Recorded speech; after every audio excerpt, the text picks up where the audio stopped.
In the last video, we added a provider with a Firestore database as the parent of our jobs page. And this means that we are now ready to start writing some data to Firestore.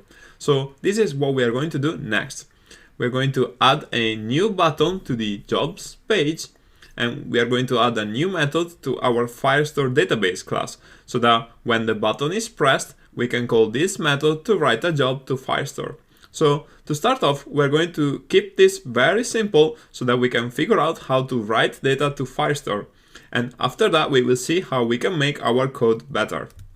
Okay, so we can open the jobs page, and our first step is to add a new button to the jobs page. And for this task, we're going to use a parameter of the scaffold, which is called a floating action button. So let's take a look at this. Here we can type floating action button, and then I'm going to say floating action button like this. This takes an onPressed callback, and it also takes a child. So for the child, I'm going to type in some code and then I'm going to explain it. So here I can type icon, and then within parentheses, icons.add, like this. So icon is a Flutter widget, and if you're curious about icons, you can open the documentation for icons.add.